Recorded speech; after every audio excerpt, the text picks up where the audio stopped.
이것을 날마다 기억할 수 있으면 얼마나 좋을까? 밤마다 기억할 수 있으면 얼마나 좋을까? 그걸 기억할 수 있는 사람들은요, 그게 진짜 하나님의 은혜가 임한 거예요. 부드러우신 성령님, 인격적이신 성령님, 나를 부드럽게 인도하시고 주님과 함께 나누는 그 교제가 있기를 원합니다. 내가 주님을 위해서, 내가 구원을 위해서 한 일이 아무것도 없는데 예수님이 나를 위해서 어떻게 죽어주셨지? 다시 한번 주님과 나와의 이 사이가 끈끈해지고 하나님과 막혀있던 담이 완전히 허물어지고, 내가 만지면 안 돼요. 그것을 만지는 자는 죄에 같이 참여하는 것입니다. 전체적인 하나님의 블루프린트 안에서 하나님은 이 땅에 있는 교회들, 먼저 주님은 대청소를 하실 것입니다. 깨끗하게 하실 거예요. 14일이 지나고 그 다음날이 무교절이에요. 이때부터 이제 7일간을 무교절 시즌이다 이렇게 얘기하는데, 누룩이 없는 빵을 먹는 시즌입니다. 쉽게 말해서 우리 말은 이스트라고도 부르고 영어로 그렇게 unleavened bread라고 부르기도 하는데, 빵을 부풀게 하는 재료죠. 그게 죄를 의미합니다. 7일 동안은 누룩이 들어가지 않은 빵, 그 빵을 무교병이라고 부릅니다. 무교절 시즌이 시작되면 유대인들은요 3,500년 동안 지금까지도 하는 연례 행사가 있습니다. 집안에 있는 모든 누룩을 다 찾아내서 깨끗하게 청소하는, 이거를 대청소 시즌 이라고 불러요. 왜냐하면 하나님이 이때 대청소하라고 명령하셨어요. 너희는 이래 동안 무교병을 먹을지니 그날에 누룩을 너희 집에서 제하라. 무릇 첫날부터 일곱째 날까지 유교병을 먹는 자는 이스라엘에서 끊어지리라. 자, 14일부터 일주일 동안 누룩 넣지 않은 빵을 먹어야 되는데, 누룩 넣은 빵을 먹는 사람은 구원을 잃어버리리라. 주님이 이렇게 강하게 말씀하신 거예요. 반드시 지켜라. 이 시즌에 누룩 넣지 않은 빵을 먹어야 된다. 이 누룩은 죄를 의미합니다. 누룩 없는 떡을 무교병이라고 말한다고 했는데, 이 유대인들에게 있는 특별한 문화를 제가 소개해 드릴게요. 근데 하나님이 이거를 예언적으로 주신 거예요. 이날 이제 이 무교절의 시즌이 되잖아요. 그럼 아버지가 아이들 한 명 한 명을 부릅니다. 아이들 한 명 한 명을 불러서 촛불을 갖다 줍니다. 아버지는 부드러운 새의 깃털 같은 거를 가지고 있어요. 그리고 어머니는 뭐라 하냐면, 이 누룩이 들어있는 빵이 있어요. 잘 어디다가 숨겨놓습니다. 어디 밑에나 애들이 찾을 수 있을 만한 곳에. 그럼 애들이 촛불을 가지고 가서 불을 비치고, 다 꺼진 그 어두운 곳에 가서 불을 비춰가면서 찾습니다. 그러다가 갑자기 누룩이 들어있는 그거를 발견하잖아요. 그럼 애들이 그걸 절대 손으로 만지지 않습니다. 만지지 않고 아버지를 불러요. 아버지, 드디어 찾았습니다. 그러면 아버지가 와서, 아버지도 손으로 안 만져요. 아버지가 나무 스푼을 가지고 와서 나무 스푼에다가 깃털을 가지고 이 누룩을 담습니다. 그리고 이 누룩을 가지고 세마포에다가 다시 넣은 다음에 그 세마포를 꽁꽁 숨겨둔 다음에 그날 밤에 저녁에 밖에 나가서 캠프파이어 해요. 그리고 그 누룩이 들어있는 그 세마포를 통째로 태워버립니다. 이게 다 의미가 있어요. 첫 번째, 촛불에 불을 비춰줬죠. 이건 하나님의 말씀을 의미하는 거예요. 그 다음, 부드러운 깃털은 성령님을 의미합니다. 깃털처럼 부드러운 성령님이 죄를 깨닫게 하시고 알게 하셔서 부드럽게 보호해 주시고 성령님과 사귐이 있게 하시는 것이죠. 그리고 나무 스푼은 뭐냐면 예수님의 십자가를 의미하는 거예요. 누룩은 죄를 의미하고 나무 스푼은 예수님의 십자가를 의미하고, 그러니까 예수님이 우리 죄 때문에 십자가에 달려 돌아가신 것을 의미하는 거예요. 누룩이 들어있는 빵 조각은 죄를 의미하는 겁니다. 세마포는 뭐예요? 우리 죄를 짊어지시고 십자가에서 태움당하신 예수님을 의미하는 거예요. 산채로 주님이 태움당하신 거란 말이에요. 그것은 철저하게 예수님을 의미합니다. 그래서 예수 그리스도께서는 하나님의 어린 양으로, 유월절 어린 양으로 이 땅에 오셔서 자기 몸을 번지로 불살라서 우리 죄를 대신해서 십자가에 달려 돌아가신 것을 의미하는 것이 바로 이때 하나님이 예언적으로 주신 거란 말이에요. 이처럼 이 유대인들은요, 유월절 전날, 첫날 저녁이 되기 전에 온 집을 샅샅이 뒤져가지고 누룩을 찾아내고 대청소를 하고 불태워버리고, 이게 유월절을 준비하는 유대인들의 그 태도와 문화예요. 하나님은 이런 전통 속에 바로 메시아의 비밀을 숨겨놓으신 것이죠. 그래서 여러분도 유월절의 희생양으로 죽으신 예수 그리스도를 기억하고 기념하기 위해서 반드시 먼저 해야만 하는 일이 있다는 것입니다. 그게 뭐예요? 우리 안에 숨겨져 있는 죄, 누룩 같은 죄, 적은 누룩이 온 동네에 퍼지지 아니하느냐, 그렇게 말씀하신 것처럼 내 안에 숨겨져 있는 죄, 그 작은 것들을 발견해서 하나님의 말씀으로, 근데 성령님이 그거 정죄 안 하세요. 부드럽게 인도하십니다. 찾을 수 있게 알려주세요. 그 시즌에 맞게 주님이 알려주세요. 그래서 우리가 하나님의 말씀의 빛을 통해서 그 죄악들이 발견되면, 우리 안에 있는 이 작은 것의 누룩일지라도 그것이 발견되면 그것을 세마포로 싸고, 내가 만지면 안 돼요. 그것을 만지는 자는 죄에 같이 참여하는 것입니다. 만지지 않고 세마포에 싸서 밖에 나가서 불에 태우는 건 뭐예요? 예수님의 십자가를 기억하고, 주님이 나를 대신해서 십자가에 달려 돌아가셨군요. 주님이 나를 대신해서 유월절 어린 양으로 죽으셨군요. 주님이 나를 대신해서 번제로 불살라서 주님께 드려주셨군요. 그걸 기억하고 기념하는 것입니다. 그게 바로 회개하는 거예요. 사도 바울이 이렇게 말했습니다. 고린도전서 5장 7절. 여러분은 새 반죽덩이가 되기 위해 묵은 누룩을 제거해 버리십시오. 우리의 유월절 양이신 그리스도께서 희생되심으로 우리가 누룩 없는 반죽이 됐기 때문입니다. 작은 누룩이든 오래된 누룩이든 작은 것 하나가 온 덩어리를 부풀게 하기에 충분한 거예요. 그래서 하나님의 구원에 참여하지 못할 수도 있다는 것입니다. 그래서 유월절 희생양이신 예수 그리스도를 기억하기 전에 해야 되는 일이 바로 먼저 우리 자신이 스스로 그 죄악들을 찾아내서 하나님 앞에 회개해야 되는 거예요. 그래서 성경에서는 언제나 믿음을 얘기하기 전에 회개에 대해서 얘기하고 있습니다. 회개하라! 하나님의 나라가 가까이 왔다.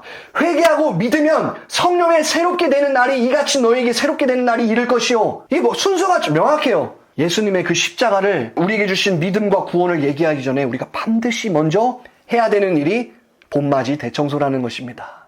이게 바로 이른비가 내리는 그 시즌 가운데 우리가 해야 되는 일들이라는 것이죠. 예수님께서 유월절이 되기 4일 전에 이와 똑같은 일을 예언적으로 하세요. 그럼 잘 생각해 보세요. 예수님이 성전에 첫 번째 들어가셔서 뭘 하셨을까? 유월절이 되기 4일 전, 정확하게 4일 전이라고 나와요. 왜냐하면 베다니로 처음에 가시는데 거기서 이튿날이라고 나오면 그게 니산월 10일을 얘기하고 있는 것입니다. 1월 14일 되기 전 니산월 10일에 예루살렘 성전으로 들어가십니다. 성전으로 먼저 들어가셔서 하신 사건이 있어요. 그게 뭐예요? 거기서 돈 바꾸는 사람들, 비둘기 파는 사람들, 양 파는 사람들, 그때 양들이 예루살렘에서 못 키웠단 말이에요. 베들레헴에서 키웠거든요. 거기가 목자들의 들판이라고 얘기하는 들판이에요. 그러니까 그런 초목이 많고 이런 곳에서 양들을 키워가지고 예루살렘까지 가지고 와서 이 양이 제사장의 집에서 길리운 양이야. 이 양으로 제사를 드리면 너의 모든 죄가 다 용서받을 거야. 이 양을 속여가지고 사람들한테 팔고. 그러니까 하나님의 성전에서 사람들이 자기의 이익과 자기의 만족과 자기들이 먹고 살기 위해서 하나님의 성전, 하나님의 이름을 이용해서 먹고 사고 팔고 했던 거예요. 거기서 비둘기 팔고 얼마나 지저분했겠습니까? 주님이 거기 가셔가지고 채찍 만들어서 다 내려치시고 상을 엎어버리시고 내 집이 하나님의 집이 기도하는 집이라고 했지 언제 이런 집이라고 말했냐? 다 내쫓아버리세요. 그게 뭐예요? 성전을 정화하신 것입니다. 봄맞이 대청소를 예수님이 하신 거예요. 사람들은 몰랐어요. 이해가 안 되는 거예요. 이게 무슨 일인가? 이것만 보고 나면 예수님이 왜 이렇게 다혈질이야? 이럴 수가 있죠. 근데 아니에요. 주님이 하신 모든 일들은 다 예언적이에요. 성전을 주님이 깨끗하게 하고 싶으신 거예요. 봄맞이 대청소. 여러분, 근데 예수님이 재림하시기 전에도 이러한 일이 똑같이 일어날 것입니다. 주님은요, 성전을 깨끗하게 하실 거예요. 교회를 거룩하게 하실 것입니다. 교회 안에, 교회가 뭡니까? 우리가 어떤 교회, 이런 교회, 저런 교회, 어떤 교회의 이름을 생각할 때 우리는 그 이름 뒤에 숨기가 쉽거든요. 교회는 우리 자신을 의미하는 겁니다. 첫 번째로. 베드로 사도도 뭐라고 얘기했어요? 하나님의 집에서 먼저 심판이 시작되리라. 예수님이 재림하시기 전에 우리에게 기회를 주시란 말이에요. 주님이 우리에게 오셔서 부드럽게 하나님의 말씀의 빛으로 우리 안에 있는 죄악들을 발견하게 하세요. 옛날에는 그게 죄인 줄 몰랐어. 근데 신앙이 성장하다 보니까 점점 깨닫다 보니까 야, 이 작은 죄도 하나님이 회개하게 하시네? 주님이 그렇게 하신단 말이에요. 여러분의 양심에 그런 깨달음이 있다. 여러분의 말씀이 어떤 그런 말씀의 비추임이 있다. 내일로 미루지 마세요. 당장 회개하시기를 축복합니다.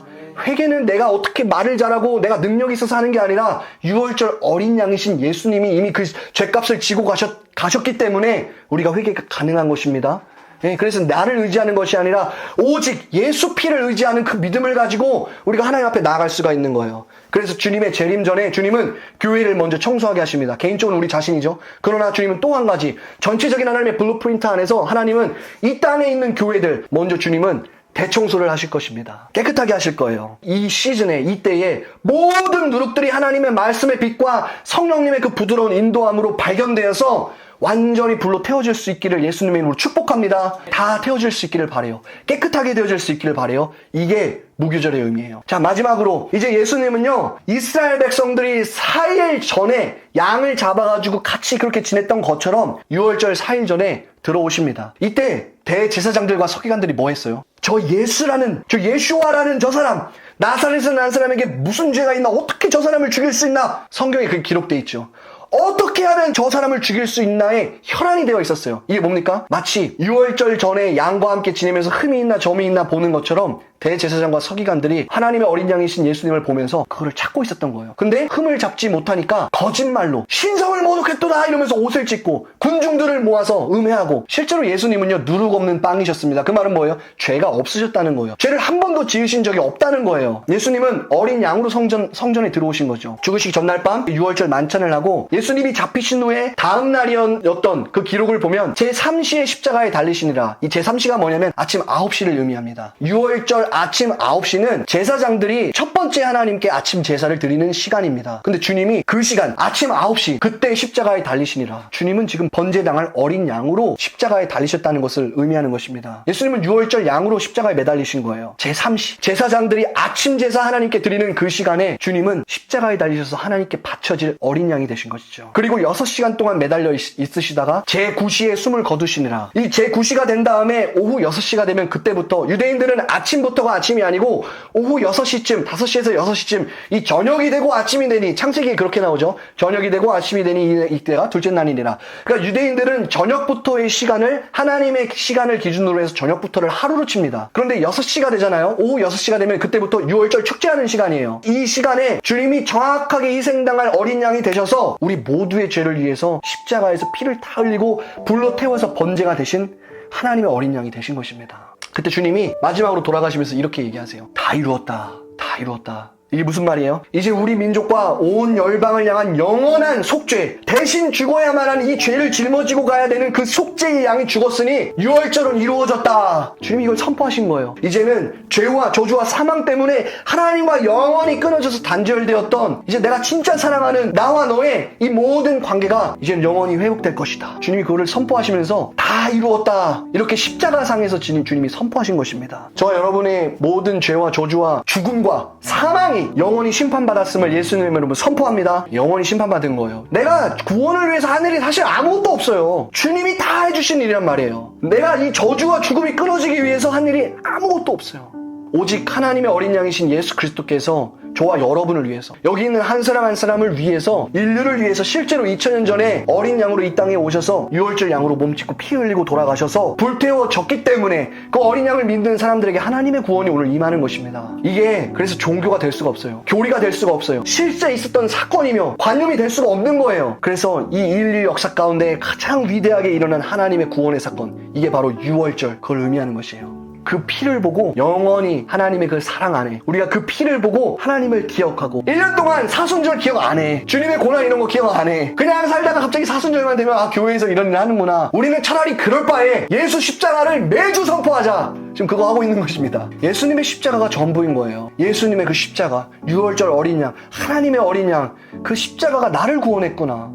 내가 주님을 위해서, 내가 구원을 위해서 한 일이 아무것도 없는데 예수님이 나를 위해서 어떻게 죽어주셨지? 내가 그분을 알지도 못한 그때에 기약대로, 약속대로 하나님이 정하신 그때가 되어서 예수 그리스도께서 우리를 위하여서 십자가에 달려 돌아가심으로 말미암아 우리가 이제는 하나님의 아들, 딸이라고 불림을 받게 된 것입니다. 이것을 기억하고 살아가는 우리들은 이제 누룩 없는 빵에 참여하는 거예요. 그게 뭐예요? 누룩 없는 빵이신 예수 그리스도께서 이 누룩 없는 빵으로서 영원한 하나님의 번제, 제사가 되신 것처럼 누룩 없는 빵에 참여하는 자가 되어야 되는 것입니다. 죄와 상관없는 사람들 넘어질 수 있어요. 다시 일어나서 하나님께 나가고, 그래서 주님과 함께 영원히 이 십자가와 6월절을 기억하고 무교절을 기억하고 이 시즌에만 그냥 나를 깨끗하게 하는 것이 아니라 대청소만 이때만 하는 것이 아니라 이것을 날마다 기억할 수 있으면 얼마나 좋을까? 밤마다 기억할 수 있으면 얼마나 좋을까? 그걸 기억할 수 있는 사람들은요, 그게 진짜 하나님의 은혜가 임한 거예요. 아침 저녁으로 하나님의 그 은혜를 기억하고, 예수님 나를 위해서 주님이 행하신 이 모든 일들을 찬양합니다. 하나님 나를 위해서 어린 양을 주신 거 감사합니다. 그거를 기억하면서 주님을 더 사랑할 수 있게 만드는, 그게 바로 하나님의 6월절인 것입니다. 그게 바로 여호와의 6월절, 우리가 영원히 기억해야 되는 하나님의 절기.